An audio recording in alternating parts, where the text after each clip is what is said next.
سب reason کیا تھا اتنے بڑے واقعے کا؟ معراج کا سبب کیا تھا؟ اس کی کچھ اسباب بھی بیان کیے علماء نے؟ علماء کرام نے اس کی حکمتیں بیان کی ہیں، جیسے علامہ بدر الدین عینی رحمۃ اللہ علیہ نے بخاری شریف کی شرح کے اندر اس پر بڑا تفصیل سے کلام کیا ہے عمدۃ القاری میں، اور اس کے علاوہ جو سیرت کی کتابیں لکھنے والے ہیں انہوں نے بھی بڑی خوبصورت چیزیں بیان کی ہیں۔ کچھ یوں کہہ لے کہ اہل علم نے بیان کی ہیں، کچھ اہل محبت نے بیان کی ہیں، دونوں کے اپنے اپنے انداز ہیں۔ اہل محبت کا انداز یہ ہے کہ وہ یہ کہتے ہیں کہ اللہ تعالیٰ نے اپنے حبیب علیہ الصلاۃ والسلام کو کل کائنات کا مالک بنایا۔ کہ قرآن کے اندر اللہ تعالیٰ نے فرمایا انا اعطیناک الکوثر، اے حبیب بے شک ہم نے آپ کو بڑی کثرت کے ساتھ عطا فرما دیا۔ اب وہ کثرت کے ساتھ کیا عطا فرمایا کہ اس کی تفسیر میں نبی پاک علیہ الصلاۃ والسلام فرماتے ہیں کہ اعطیت مفاتیح خزائن الارض، مجھے زمین کے خزانوں کی چابیاں عطا کر دی گئی، مجھے جنت کے خزانوں کی چابیاں عطا کر دی گئی۔ تو یوں ایک اس قدر وسیع عطاؤں کا سلسلہ ہے جو نبی پاک علیہ الصلاۃ والسلام کو دیا گیا، اور کیوں نہ ہو کہ رب فرماتا ہے وَكَانَ فَضْلُ اللَّهِ عَلَيْكَ عَظِيمًا، اے حبیب تمہارے اوپر اللہ کا فضل بڑا عظیم ہے۔ یہ دنیا تمام کی تمام اپنی وسعتوں اور اپنی پہنائیوں اور اپنی آفاقیت کے ساتھ رب فرماتا ہے قُلْ مَتَاعُ الدُّنْيَا قَلِيلٌ، یہ دنیا کا سارا ساز و سامان تھوڑا ہے، یہ چھوٹا ہے، اور نبی پاک علیہ الصلاۃ والسلام پہ جو رب کا فضل ہے تو رب فرماتا ہے وَكَانَ فَضْلُ اللَّهِ عَلَيْكَ عَظِيمًا، آپ پہ جو اللہ کا فضل ہے وہ بڑی عظمت والا ہے، وہ بہت عظیم ہے۔ جو لفظ کوثر ہے یہ اس عظیم سے بھی زیادہ ہے، کیونکہ لفظ عظیم جو ہے یہ عربی کے اعتبار سے ایک نارمل صیغہ ہے، لیکن جو لفظ کوثر ہے یہ مبالغہ کا صیغہ ہے، جس کا مطلب ہے کثرت در کثرت در کثرت در کثرت در کثرت، یا ہم اپنی زبان میں کہیں بہت زیادہ بہت زیادہ بہت زیادہ بہت زیادہ۔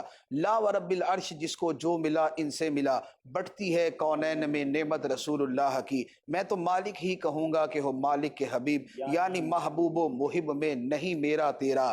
تو نبی پاک صلی اللہ علیہ وآلہ وسلم کو اللہ تعالیٰ نے جو عطا فرمایا، تو اب اس کا مشاہدہ کروانے کے لیے کہ اے محبوب جو تمہاری سلطنت ہے ذرا اس کی سیر بھی کر لو، جو آپ کی حکومت ہے ذرا اس کی سیر بھی کر لے۔ تو سلطنت المصطفیٰ فی ملکوتی کل الورا، مخلوق کی جملہ بادشاہت کے اندر جو نبی پاک علیہ الصلاۃ والسلام کی حکمرانی ہے، جو آپ کی سلطنت ہے، جو آپ کا اقتدار ہے، جو آپ کا اختیار ہے، تو اس کا مشاہدہ کروانے کے لیے اللہ تعالیٰ نے یہ سیر کروائی۔ تو یہ اہل محبت کے اعتبار سے اس کی تعبیر ہے۔ اہل علم یہ کہتے ہیں، جو دوسری تعبیر ہے وہ یہ ہے کہ چونکہ نبی پاک صلی اللہ تعالیٰ علیہ وآلہ وسلم مکہ مکرمہ میں تھے اور آپ طائف تشریف لے گئے، اور طائف میں جو آپ کے ساتھ سلوک کیا گیا وہ نہایت برا تھا، جو آپ پہ ظلم کیا، آپ کی نالین مبارکین خون سے بھر گئی، آپ کا بدن اطہر جو ہے وہ لہو لہان ہو گیا، تو نبی پاک علیہ الصلاۃ والسلام اس پہ رنجیدہ تھے، غم زدہ تھے۔ اس کے ساتھ جو کفار مکہ کا رویہ تھا وہ بھی اسی طرح کا تھا کہ ان کی طرف سے بھی مسلسل ریشہ دوانیاں اور سختیاں اور شدتیں اور صحابہ کرام کو تکالیف اور نبی پاک علیہ السلام کو تکالیف۔ تیسری طرف یہ ہوا کہ نبی پاک علیہ الصلاۃ والسلام کی زوجہ مطہرہ جو ہر مقام پہ آپ کے ساتھ کھڑی ہوتی تھی، سیدتنا خدیجۃ الکبریٰ رضی اللہ تعالی عنہا، ان کا انتقال ہو گیا۔ چوتھی بات اس کے ساتھ یہ ہوئی کہ نبی پاک صلی اللہ علیہ وآلہ وسلم کی جو سب سے زیادہ حمایت تھی وہ ابو طالب کی طرف سے تھی، جو نبی پاک علیہ السلام کے چچا تھے، اور ان کا انتقال بھی اسی سال میں ہو گیا۔ تو یہ بہت سے ایسے واقعات جمع ہو گئے کہ جس کی وجہ سے نبی پاک علیہ الصلاۃ والسلام کا قلب اطہر غمگین تھا، اور اس سال کو عام الحزن کہا جاتا ہے کہ یہ غم کا سال تھا نبی پاک علیہ السلام کے لیے۔ تو نبی پاک علیہ الصلاۃ والسلام کا غم زدہ ہونا یہ رب کو منظور نہیں۔ آقا کریم علیہ الصلاۃ والسلام جس شے کو چاہتے تھے رب عطا فرما دیتا تھا، آپ جس بات کی خواہش کرتے تھے اللہ تعالیٰ عطا کر دیتا تھا۔ حضرت عائشہ صدیقہ رضی اللہ تعالیٰ عنہا کی روایت ہے مسلم شریف کی، فرماتی ہیں ما ارا ربک الا یسارع فی ہواک، یا رسول اللہ میں دیکھتی ہوں کہ آپ کا رب آپ کی خواہش پوری کرنے میں بڑی جلدی کرتا ہے۔ تو نبی پاک صلی اللہ علیہ وآلہ وسلم کی جو قبولیت کا معاملہ ہے وہ یہ ہے۔ اور اعلیٰ حضرت علیہ رحمہ ایک جگہ پر بڑا خوبصورت اس کا جو ہے وہ منظر بیان فرماتے ہیں کہ خدا کی رضا چاہتے ہیں دو عالم، سبحان اللہ۔ خدا چاہتا ہے رضا محمد۔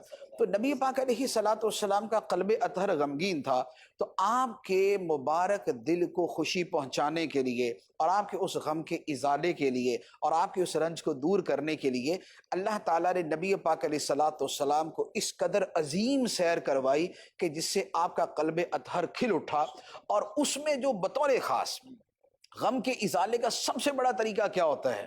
غم کے ازالے کا سب سے بڑا طریقہ یہ ہوتا ہے کہ انسان کو جو اس کی سب سے محبوب ترین شے ہے اسے ملا دیا جائے۔ واہ واہ واہ واہ۔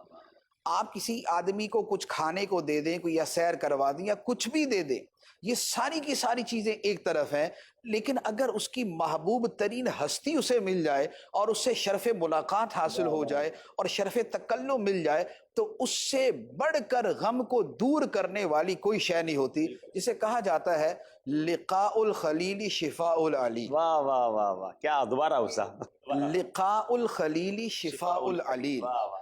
کہ دوست کی ملاقات بیمار کی شفا ہوتی ہے۔ تو دل اگر غم زدہ ہو تو پیارے سے ملا دیا جائے، دوست سے ملا دیا جائے۔ خلیل کہتے ہیں گہرے دوست کو، گہرا دوست جو بالکل ون اینڈ اونلی ہوتا ہے، وہ خلیل ہوتا ہے۔ تو نبی پاک صلی اللہ تعالیٰ علیہ وآلہ وسلم نے خود فرمایا ہے کہ اے ابو بکر، اگر میں دنیا میں کسی کو اپنا خلیل بناتا تو تجھے بناتا، لیکن میرا خلیل اللہ ہے۔ اللہ، تو نبی پاک علیہ الصلوۃ والسلام کی خلیل اللہ کی ذات ہے، اور لقاء الخلیل شفاء العلیل۔ واہ تو واہ۔ نبی پاک علیہ الصلوۃ والسلام کے ان غموں اور ان تکلیفوں اور ان یادوں کو جو ہے وہ ختم کرنے کے لیے جو سب سے بڑی شے تھی وہ رب العالمین سے ملاقات تھی، وہ اللہ تعالیٰ کا دیدار تھا، وہ خدا سے باتیں تھیں، وہ اللہ کے قرب تک پہنچنا تھا۔ تو اللہ تعالیٰ نے اپنا قرب عطا فرما کے نبی پاک علیہ الصلوۃ والسلام کے وہ سارے غم جو ہیں وہ کیا بات ہے۔ دور کر دیے۔